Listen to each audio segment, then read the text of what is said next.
এবং একটি সুন্দর সমাজ বিনির্মাণের ক্ষেত্রে আমি মনে করি যে মাদক সন্ত্রাস নির্মূলের ক্ষেত্রে আমাদের এই যুব সমাজের অসামাজিক কার্যকলাপকে রক্ষা করার জন্য খেলাধুলা সাহিত্য সংস্কৃতির কোনো বিকল্প নেই।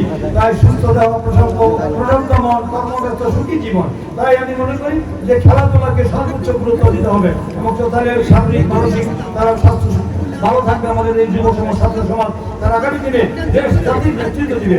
এখন যদি তারা এই যুব এবং ছাত্র সমাজে যদি তারা নৈতিক চরিত্রের অবনতি হয়, নৈতিক স্খলন হয়ে যায়, তাহলে আগামী দিনে দেশ জাতি আমাদের ক্ষতিগ্রস্ত হবে। তাই আমি মনে করি যে এই বিষয়টি অত্যন্ত গুরুত্বপূর্ণ।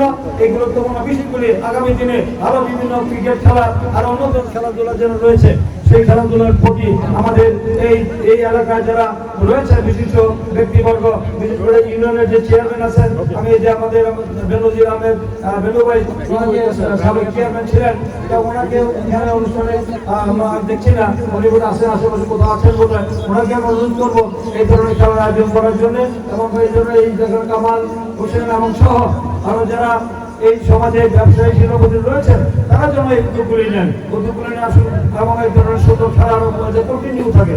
আজকে একটা খেলা হলো, এর পরবর্তী আরেকটি টুর্নামেন্টের অংশগ্রহণ আমার নামে দিতে হবে না, বলতে যে কোনো নামে হলে ভালো, আমার ব্যক্তিগত নাম প্রচার করার কোনো কারণ নাই। এটা একটি অরাজনৈতিক মঞ্চ, ব্যক্তিগত উদ্যোগে করা হয়েছে। এখন তারপরেও যেহেতু আমি রাজনীতির সাথে সম্পৃক্ত, আমার আজকে রাজনীতি উত্থানে হয়েছে, আমি একজন খেলোয়াড় হিসেবে, আমি ফুটবলার ছিলাম, আমি অ্যাথলেট ছিলাম, আমি এই জন্য এই খেলাধুলার প্রতি আমার বিশেষ দুর্বলতা রয়েছে। যেখানেই আমার কোনো খেলাধুলার জন্য আমার আমন্ত্রণ করা হয় আমি ফিজিক্যালি যাই, আমি সাহায্য সহযোগিতা করি এবং তাদের উৎসাহিত করি। আমি যেখানে যাই, যে কোনো পর্যায়ে থাকি, কারণ এটার প্রতি আমার বিশেষ দুর্বলতা রয়েছে।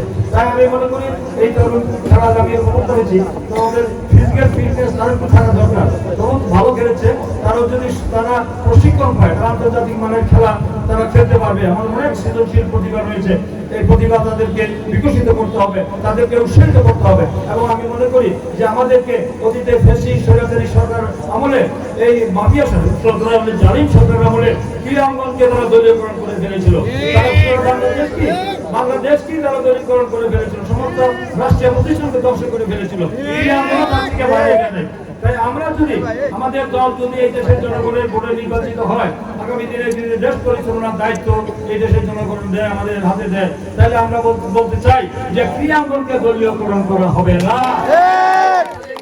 যোগ্যতার ভিত্তিতে তাদেরকে আগামী দিনে যথাযথ যাদের বেদা প্রতিভা রয়েছে, তাদের যোগ্যতা রয়েছে, যোগ্যতার ভিত্তিতে তাদেরকে আমরা সুযোগ দিব, আগামী দিনের জন্য আন্তর্জাতিক মানের খেলোয়াড় তৈরি হতে পারে। এই জন্য সবাইকে এগিয়ে আসতে হবে। আমরা চাই যে খেলাধুলার মাধ্যমে বাংলাদেশে পুরো বিশ্বের মানুষের কাছে পরিচিত হোক।